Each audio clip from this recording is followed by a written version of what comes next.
আসসালামু আলাইকুম রহমতুল্লাহ বারাকাতু।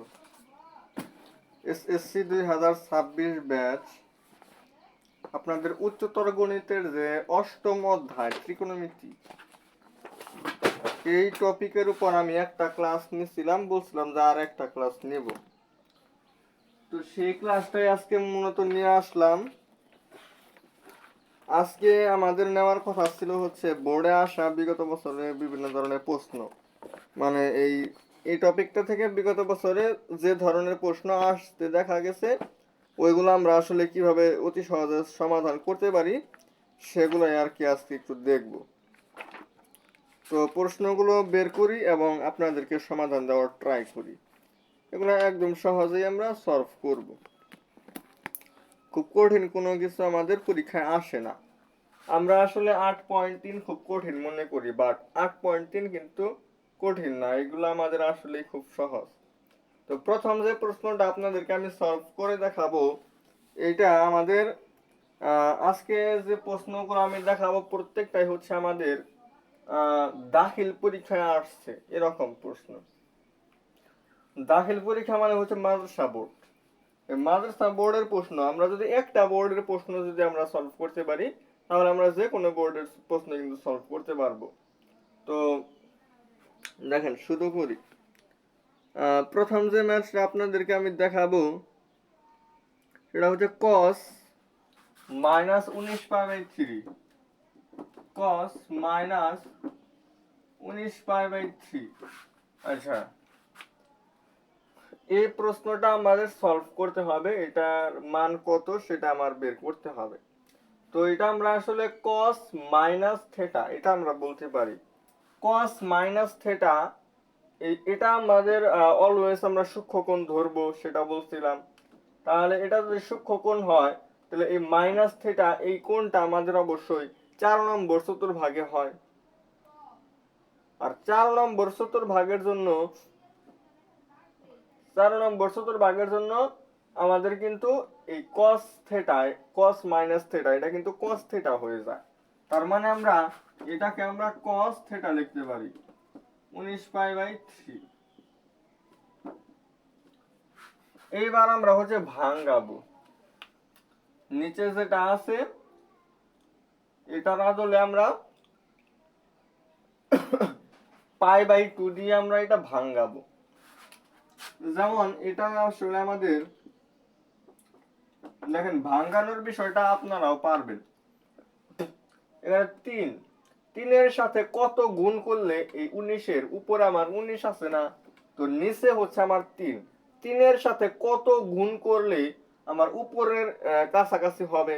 যেমন আমি যদি 6 গুণ করি, আমি যদি 3 এর সাথে 6 গুণ করি তাহলে 3 6 18, 3 6 18 হয় না, আমার কিন্তু 6 গুণ করতে হচ্ছে। তার মানে আমরা যেহেতু 6 গুণ করতেছি, আমরা এটা 6 পাই প্লাস, যেহেতু আমরা 6 আর কি মানে 6 গুণ করব তো 6 পাই লিখবো, আর এখানে আমরা π/3 লিখবো, কারণ 3 6 18 আর এখানে হচ্ছে আমাদের একটা মাঝখানে যোগ 18 আর একটা যোগ করলে আমাদের 19টা মিলবে। তো এটা আসলে আমরা এইভাবে ভাঙাইতে পারি, বাট এখানে আমরা আরো একটা কাজ করব, এই 6 কে আমরা 12/2 লিখতে পারি।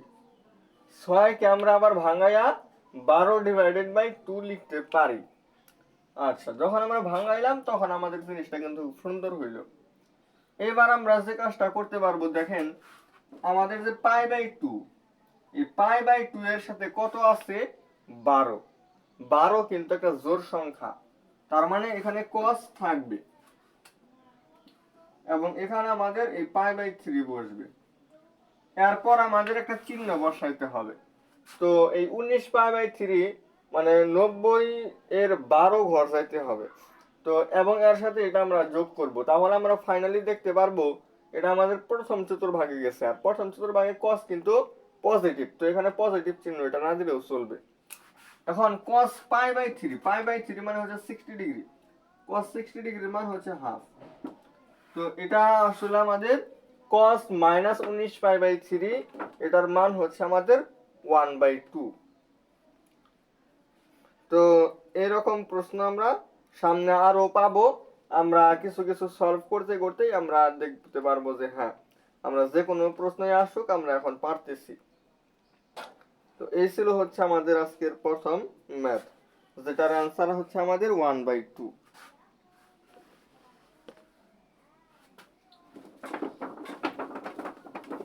এরপরে আমরা আরো একটা ম্যাথে যাব।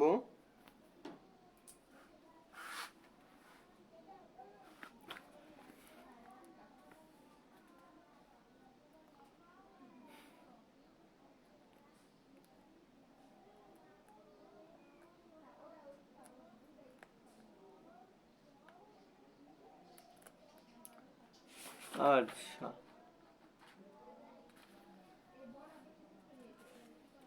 এরকম আমাদের অনেক প্রশ্ন আছে। সাইন মাইনাস কত 25π/3, 25π/3 এটা আমাদের সমাধান করতে হবে। তো এটা হয় সাইন মাইনাস আর এটা হচ্ছে থেটা, সাইন মাইনাস থেটা, এটাকে বলা হয় minus sine theta, minus sine আর এটা হচ্ছে থেটা কত 25π/3। জাস্ট এটাকে আমরা ভাঙাবো, তাহলেই কিন্তু আমাদের অনেকটুকু কভার হয়ে যাবে।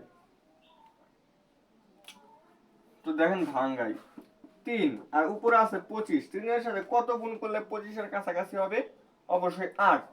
তাহলে 8 কে কিন্তু আবার আমরা 16/2 লিখতে পারি। তো এটা একবারেই লিখে দেব 16π/2। তাহলে এখানে 8, 3 আর 24, 25 মিনিটে আরো একটা পাই লাগবে। তো এখানে দিব হচ্ছে একটা পাই, আর এখানে নিচে 3 ছিল, সেই 3 দিব হচ্ছে নিচে। তো এইভাবে আমরা এটাকে ভাঙাইলাম। এবং এই যে কোণটা, এই কোণ কিন্তু আমরা দেখেই বুঝতে পারতেছি যে এটা আমাদের প্রথম চতুর্ভাগে যাবে। এখন এই π/2 এর সাথে যেহেতু 16 আছে একটা জোড় সংখ্যা, তো সাইন কিন্তু আমাদের এই সাইনই থাকবে, π/3 থাকবে। আর এখানে আমাদের মাইনাস ছিল, এই মাইনাস আর এখানে এই কোণ হচ্ছে প্রথম চতুর্ভাগ, প্রথম চতুর্ভাগের জন্য সাইন হচ্ছে প্লাস। তাহলে এই মাইনাস আর ওই হচ্ছে প্লাস, প্লাস মাইনাসে মাইনাস, তারপর হচ্ছে আমাদের মাইনাস π/3 মানে 60 ডিগ্রি, সাইন 60 ডিগ্রি মান হচ্ছে √3/2। তাহলে আমাদের এই অ্যান্সারটা কি আসলো? -√3/2। কত মজার ম্যাথ, তাই না? অনেক সহজে আমরা এগুলো সলভ করতে পারি, এবং এগুলা কিন্তু আমাদের এমসিকিউতে আসে। এগুলো আমরা অনেক সহজেও করতে পারি। এগুলো যদি আমাদের রিটেনে যদি আসে, বিশেষ করে সৃজনশীলের ক নম্বর, কিন্তু এই সমস্ত প্রশ্ন আসতে পারে। সেক্ষেত্রে কিন্তু আমরা এই নিয়মে করব। বাট যদি এমসিকিউতে আসে, এগুলো কিন্তু আমি এমসিকিউ প্রশ্ন সলভ করাইতেছি, তো এমসিকিউ এর ক্ষেত্রে আসলে আমাদের এভাবে করার প্রয়োজন নাই। আমরা শুধু পায়ের মান 180 বসাইলে এটা কত আসতেছে সেটা আমরা একটু অ্যাপ্লাই করব। তার মানে 25 ইন্টু 180 ডিভাইডেড বাই 3, এটা হয় 6, 6 25 হয় 150, আর এটা হচ্ছে 0। তাহলে মাইনাস সাইন 1500 ডিগ্রি। তাহলে সাইন মাইনাস 1500 ডিগ্রি, এটা আমি ক্যালকুলেটরে উঠাবো। সাইন মানে 2π/3 মানে আসলে আমাদের 1500 ডিগ্রিকে বোঝাইতেছে। তো এটা আমরা লিখবো যে সাইন মাইনাস 1500 ডিগ্রি। 1500 ডিগ্রি আমাদের এটা বসাইলে তাহলে দেখবো যে আমাদের একটা মান আসছে, সেটা আমাদের দশমিকে আসতে পারে। অবশ্যই দশমিকেই আসবে, কারণ √3/2 যেহেতু এটার অ্যান্সার। √3 একটা অমূল্য সংখ্যা, যেটা আমাদের দশমিকে আসবে এবং ওটাকে 2 দ্বারা ভাগ করবে। দশমিকে আসলে তখন আমরা আবার অপশন টেস্ট করব।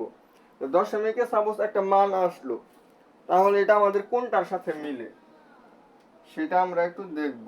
তো এইভাবে আমরা এমসিকিউতে এভাবে করতে পারবো।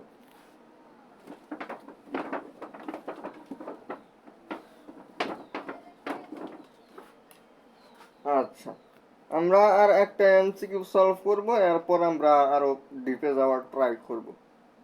সৃজনশীলের খ নম্বর ছোট ক নম্বরে আসে সেই প্রশ্নগুলো একটু দেখাবো। আমাদের আছে হচ্ছে cos 13 পাই মাইনাস থিটা। 13 পাই, পায়ের সাথে যদি 13 থাকে তাহলে পাই বাই 2 এর সাথে কত আছে? অবশ্যই 26। 26 একটা জোড় সংখ্যা, জোড় সংখ্যা হওয়ার কারণে cos থাকবে এবং থিটা থাকবে। এরপর আমরা 26 গড় যাব, প্রতি 4 গড় এর জন্য আমরা ওই এ বরাবর ধনাত্মক x অক্ষ বরাবর যাই। তো 4 6 24, 24 এর পরে 25 26, দ্বিতীয় চতুর্ভাগে আমরা যাব। দ্বিতীয় চতুর্ভাগে গেলে দ্বিতীয় চতুর্ভাগে এখানে cos ছিল, cos কিন্তু নেগেটিভ, এখানে সেই নেগেটিভ সাইনটা আমাদের আসবে। বুঝাইতে পারছি? মাইনাস cos থিটা হয় আমাদের অ্যান্সার।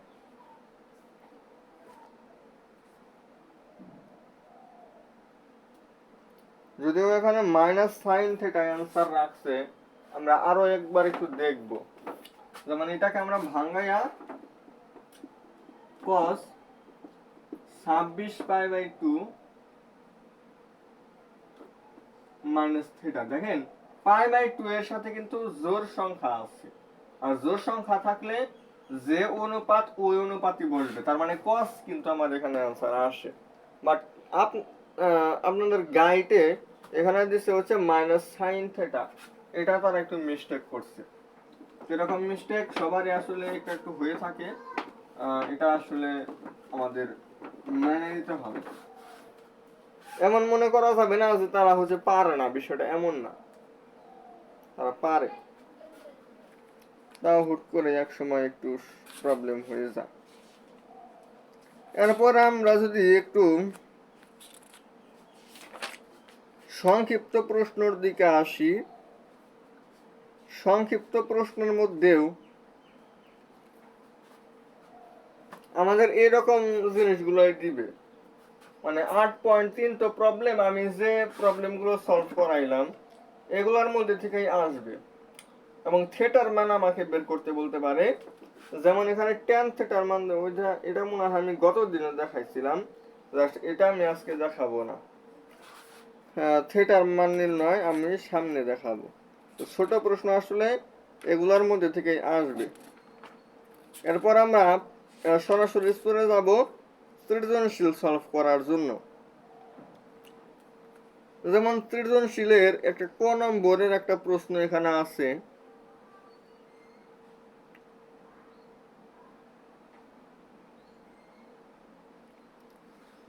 আচ্ছা, এই প্রশ্নটা আপনাদেরকে আমি একটু সলভ করে দিই। Sine square pi by 8 plus sine square 3 pi by 8, এই প্রশ্নগুলা খুব সুন্দর, খুব মজার ম্যাথ এগুলা। সাইন স্কোয়ার 5 পাই বাই 8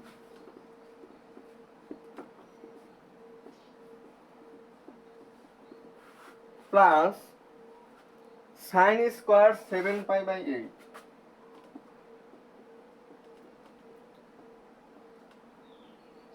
আচ্ছা, পাই বাই 8 সবগুলোর নিচে কিন্তু 8 আছে। এই ম্যাথগুলোর ক্ষেত্রে আমি যে ট্রিকটা সবসময় ইউজ করি সেটা হচ্ছে নিচে যেটা থাকবে সেটার অর্ধেকের থেকে বেশি, যেটা মানে নিচে 8 আছে না, 8 এর অর্ধেক কত? 4, তাহলে 4 এর থেকে বেশি কোনটা কোনটা আছে আমার উপরে? 5 এবং 7 আছে। তো এই দুইটা আমি হচ্ছে ভাঙাবো, আর এই দুইটা আমি ভাঙাবো না। অর্ধেকের থেকে কম থাকলে সেটা আমি ভাঙাবো না। তো এটা আমি ভাঙাবো না, এটাও ভাঙাবো না, যা আছে তাই থাকবে।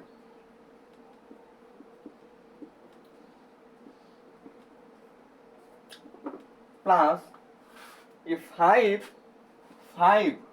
8 মিলতে আর 3 লাগবে, 5 আছে না, 8 মিলার জন্য আর কত লাগবে? এই 3 লাগবে। তো এটাকে ভাঙলে আমি এটার মতো বানাবো। আবার এখানে ছিল হচ্ছে 7, নিচে হচ্ছে 8, 8 মিলার জন্য আর কত লাগে? 1। ওই এক এই যে এখানে আছে, তো এটাকে ভাঙায় আমরা এটার মতো বানাবো, এটাকে ভাঙায় আমরা এটার মতো বানাবো। বুঝছেন কথাগুলা? তো 8 থেকে 3 বাদ, এটা আসলে আমাদের 2π/2 মাইনাস 3π/8 এরকম আমরা লিখতে পারি, এবং সম্পূর্ণটার উপর পাওয়ার 2 এরকম ভাবে আমরা ভাঙাইলাম। এবং এটাকেও আমরা 2π/2 মাইনাস π/8 সম্পূর্ণটার পাওয়ার 2, তো এরকম ভাবে আমরা ভাঙাইলাম। তো এখানে যেগুলো আছে সেগুলো তো তাই থাকবে, এগুলো কোনো চেঞ্জ নাই।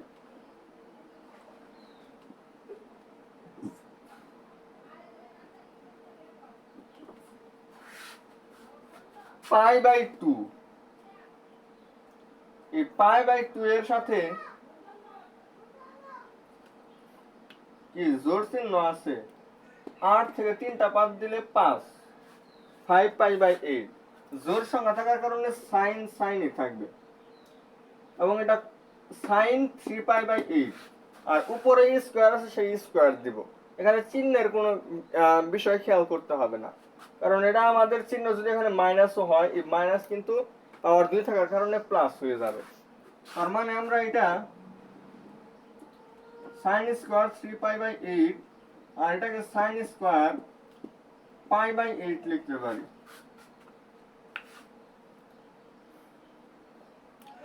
সাইন স্কোয়ার π/8 সাইন স্কোয়ার 3π/8 দুইবার করে আসছে। এইবার আমাদের যেহেতু আমরা এই সমস্ত ম্যাথের ক্ষেত্রে আমাদের হয় কি sine square plus cos square এরকম সূত্র আর কি আসে, তো এটা তো এখন আসে নাই, তার মানে কি আমাদের আবারও ভাঙাইতে হবে। এবার দেখতে হবে বড় কারা আছে, যে এগুলা বড় আছে, এগুলার তুলনায় এগুলা বড় আছে, তো এগুলাকে ভাঙাবো। এখানে যে ঘটনা ঘটবে এখানে সেই ঘটনাটাই ঘটবে।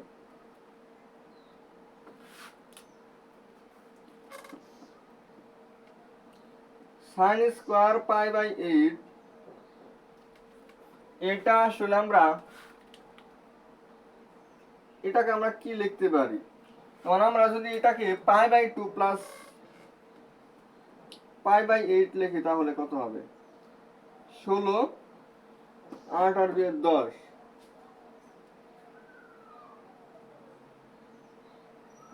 10π মানে 5π/16 এরকম হবে না। আমরা যদি মাইনাস দিয়ে যদি লিখি তাহলে জিনিসটা আমাদের কত হয়, π/2 মাইনাস π/8, তাহলে মনে হয় আমাদের অ্যান্সারটা মিলবে। 8 দুগুণে 16, 8 থেকে 2 বাদ দিলে হয় 6। হ্যাঁ, তাহলে আমরা এটা একটু হিসাব করে বের করলাম, 3π/8 কে আমরা π/2 মাইনাস π/8 এর মাধ্যমে আমরা লিখতে পারবো।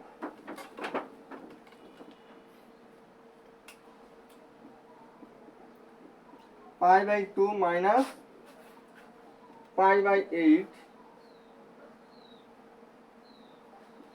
এর উপর স্কয়ার, আর এখানে যেহেতু এই ঘটনাটা ঘটছে এখানেও কিন্তু সেম জিনিসটাই।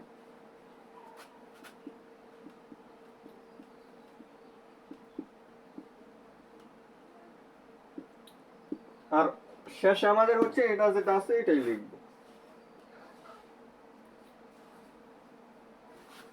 আচ্ছা, এবার সাইন স্কয়ার π/8, এখানে দেখেন π/2 এর সাথে কিন্তু এবার বেজোড় সংখ্যা আসছে 1, বেজোড় সংখ্যা আসার কারণে সাইন হয়ে যাবে cos, cos π/8, আর উপরে স্কয়ার থাকার কারণে সেই স্কয়ার, চিহ্নের কোনো ভেজাল নাই, উপরে স্কয়ার আছে, তো cos স্কয়ার π/8, এটাও cos স্কয়ার π/8 হবে, আর এটা হচ্ছে sin স্কয়ার π/8, সব π/8 দেখেন। এবার আমরা প্রথম দুইটা যদি আমরা নেই, sin square plus cos square, এটার মান আমরা 1 লিখতে পারি, আর পরবর্তী দুইটার সমান আমরা আবার 1 লিখতে পারি, তো 1 আর 1 যোগ করলে আমাদের 2, তাহলে এই ফাইনালি এইটুকুর রেজাল্ট আমাদের কত, 2। অবশ্যই আপনারা বুঝতে পারছেন আশা করি। তো এই প্রশ্নগুলা কিন্তু আপনারা অনেক ভয় পাবেন। তো অবশ্যই বুঝলে আশা করা যায় আপনারা পারবেন, যেহেতু আমিও এক সময় এগুলো পারতাম না, বাট এই সমস্ত ক্লাস করার পরেই হচ্ছে আমি এগুলো শিখতে পারছি।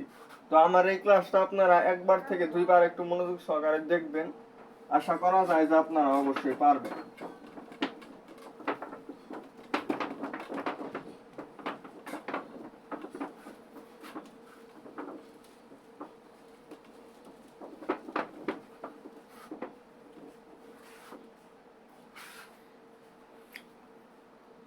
8.1 থেকে একটা প্রশ্ন আপনাদেরকে সলভ করায় দিই।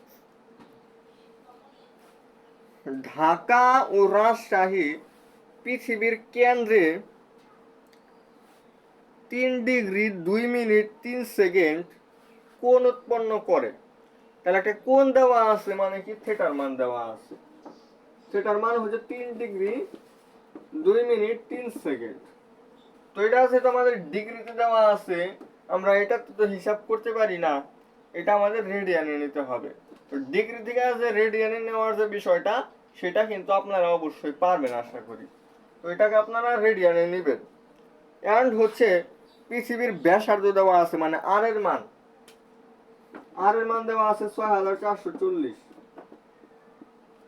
এত কিলোমিটার, আর এটা রেডিয়ানে নেবেন, এত রেডিয়ান। এবার বলছে দূরত্ব নির্ণয় করার জন্য, মানে এস কত হবে। এস সমান হচ্ছে আমাদের আর থিটা। এখানে আর এর মান বসাবেন আর থিটার মান বসাবেন, এই দুইটা মান জাস্ট গুণ করবেন। গুণ করলেই আপনাদের অ্যান্সার আসবে। এবং এটা কিন্তু আপনাদের 4 নম্বরের একটা প্রশ্ন, মানে হচ্ছে খ নম্বরে আসে। এটা আপনারা অ্যান্সার দিলে 4 নম্বর পাবেন। তো এরকম প্রশ্ন আসতে পারে, কমন আছে এগুলা।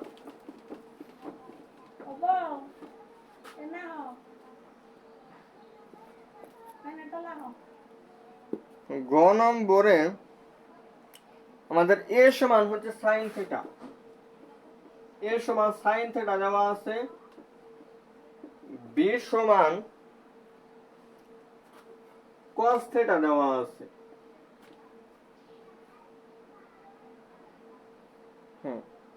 বলছে a divided by b plus b divided by a, এটা যদি 4 ডিভাইডেড বাই √3 হয়, এ ডিভাইডেড বাই বি মানে sine divided by cos plus cos divided by sine, এটা হচ্ছে 4 ডিভাইডেড বাই √3। 4 ডিভাইডেড বাই √3 সমান হয়েছে। তাহলে এখানে আপনাকে বলছে থিটার যে মান, সেটা হচ্ছে আপনার 0 থেকে বড় হবে এবং 2 পাই থেকে ছোট, মানে 0 থেকে 2 পাই এর মাঝে যে সংখ্যাগুলো আছে, যে কোণগুলো আছে, সেগুলো আমার অ্যান্সার হতে পারে। তো এটা সমাধান করে আমার সেই থিটার মানগুলো বের করতে হবে। আচ্ছা, তো সাইন বাই কস মানে আমরা লিখতে পারি হচ্ছে tan থিটা, আর cos বাই sin মানে হচ্ছে cot থিটা। cot কে লেখা যায় 1/10, এটা হচ্ছে 4/√3। এখন কত সহজে করে ফেললাম। আমাদের ফার্স্ট কাজ হচ্ছে সবগুলোকে যে কোনো একটা অনুপাতে নিতে হবে। তো sin বাই cos মানে আমরা tan লিখতে পারি, cos বাই sin মানে হচ্ছে cot, বাট cot কে আবার কি লেখা যায় 1/10 লেখা যায়। এবার আমরা যেহেতু নিচে tan আছে না, তো আমরা এই সমীকরণের উভয় পক্ষে আমরা tan দিয়ে গুণ করে দিব। তাহলে এই tan কে tan দিয়ে গুণ করলে হবে tan স্কয়ার থিটা। এই tan দিয়ে আমরা 1/10 কে গুণ করলে হবে 1, এটা হয় 4 divided by √3 into tan theta. এইবার আমাদের এটা করার পর আমাদের একটু মিস্টেক হয়েছে। আসলে আমাদের একবারে আসলে কাজটা করা উচিত, একবার এই কাজটা করে দিই, সেটা আমাদের আর একটু ভালো হয়। নিচে tan আছে, আমরা tan দিয়ে গুণ করব, আবার নিচে √3ও আছে, √3 দিয়েও আমরা গুণ করে দিব। নিচে যে জিনিসগুলো থাকবে সবগুলো জিনিস দ্বারা আমরা একবারে গুণ করব, এবং পরবর্তী ধাপ হচ্ছে আমরা এই পাশে যা থাকবে সবগুলো এই পাশে আনবো।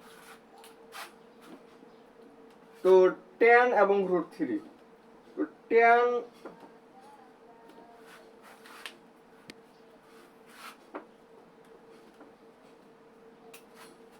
tan theta into √3 tan theta এরকম হবে, প্লাস 1/tan থিটার সাথে আপনার √3 tan থিটা, এটা ইকুয়াল হচ্ছে 4/√3, এটার সাথে আপনার √3 tan থিটা এরকম হবে। তাহলে আমাদের হয় √3 tan স্কয়ার থিটা, এই tan এবং এই tan আমাদের কাটা যাবে, শুধু থাকবে √3, এই √3 কাটা, তাহলে আমাদের হয় 4 tan থিটা। এই 4 tan থিটা আমরা এই পাশে আনবো, এই পাশে আসলে হবে -4 tan theta. √3 tan square theta -4 tan theta plus √3 equal হচ্ছে 0। তো দুইটাই যেহেতু প্লাসের আছে, প্লাস করে আমাদের আসলে মিলতে হবে। 3 এবং 1 নিতে পারি আমরা, 4 কে ভাঙায় 3 এবং 1 এর মাধ্যমে আমরা লিখব। √3 tan square theta -3 tan theta tan theta plus √3 equal হচ্ছে 0। এবার এখানে 3 কে ভাঙায় কিন্তু √3 ইনটু √3 লেখা যায়, এখানেও √3 আছে, এখানেও √3 আছে, এখানেও tan থিটা আছে, এখানেও tan থিটা আছে। এই √3 tan থিটা আমরা কমন নিব, তাহলে আমাদের এখানে একটা tan থিটা আমাদের থাকবে, tan থিটা নিয়ে নিচ্ছি, শুধু একটা √3 থাকবে এখানে। আর এখানে যেহেতু কোনো কিছু আমরা ওরকম ভাবে মিল পাচ্ছি না, তো -1 কমন নিব।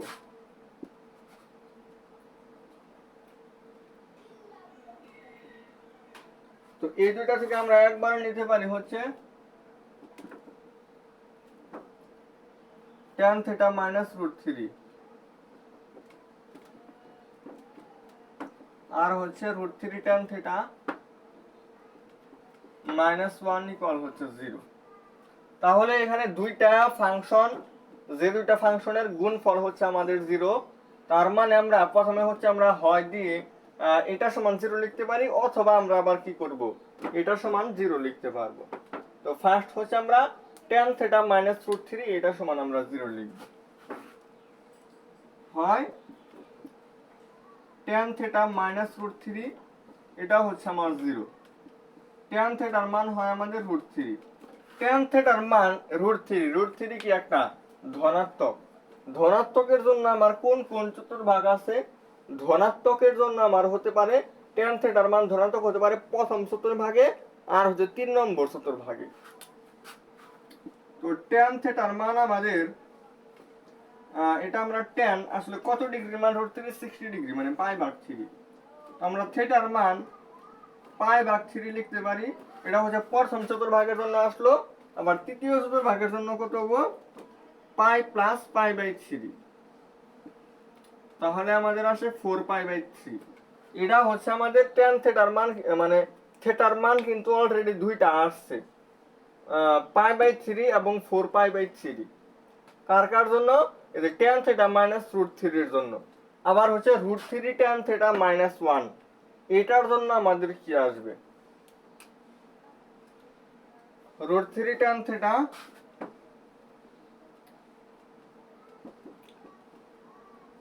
এটা। তো দেখেন √3 tan থিটা মানে আমার 1 হয়, tan থিটা হবে 1/√3।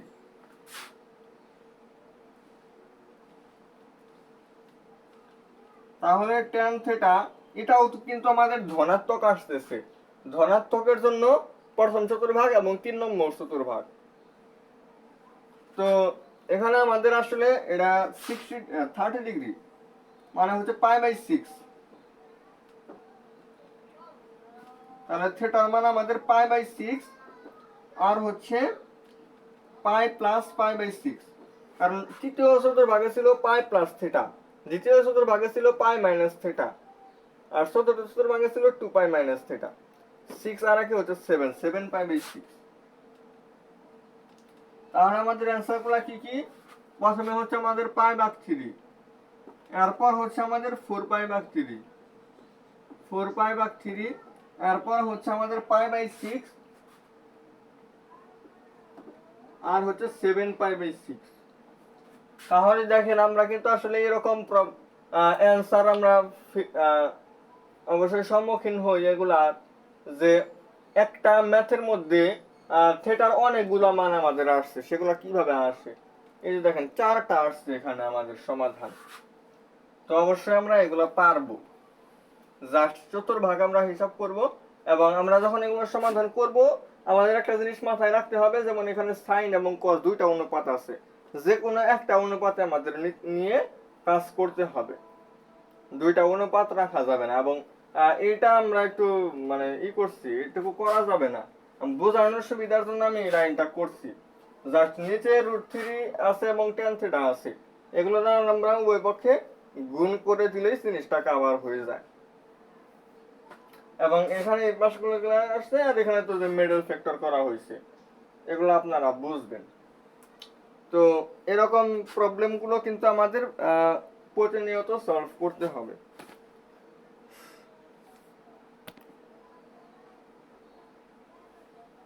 তো তেমন কোনো প্রশ্ন আসলে ওইরকম ভাবে পাচ্ছি না। তো আজকের ক্লাসটি আমি এই পর্যন্তই রাখবো। আগামী দিন হচ্ছে আমরা আপনারা যে অধ্যায়টা বলবেন, যে আমাদের উচ্চতর গণিত, ফিজিক্স, কেমিস্ট্রি, অলরেডি কিন্তু আমি পরিমিতির উপর ক্লাস দিচ্ছি, আপনাদের জেনারেল ম্যাথে যে পরিমিতি সেটার উপর ক্লাস দিচ্ছি, এন্ড হচ্ছে আপনাদের রসায়নে যে জৈব রসায়ন 11 নম্বর অধ্যায় সেটার উপর কিন্তু ক্লাস দিচ্ছি। এরপর আমাদের আসলে যে টপিকগুলো আপনাদের প্রবলেম মনে হয় যে এই টপিকটা আমরা এখনো বুঝতেছি না বা আমাদের এখন সমস্যা হচ্ছে এগুলোর সমাধান করতে, সেই টপিকটা কোনটা সেটা আমাকে অবশ্যই বলবেন, এবং সেই টপিকের উপরই হচ্ছে আমি পরবর্তী ক্লাস নিয়ে আসব। যারা এসএসসি 26 ব্যাচ আছেন, এটা আপনাদের দায়িত্ব, আপনাদের কোন টপিক এখনো প্রবলেম আছে সেটা আমাদের সাথে অবশ্যই শেয়ার করবেন, আমরা ওই টপিকের উপর ক্লাস নিয়ে আসবো। তো সবাই ভালো থাকেন। আসসালামু আলাইকুম ওয়া রাহমাতুল্লাহি ওয়া বারাকাতুহু।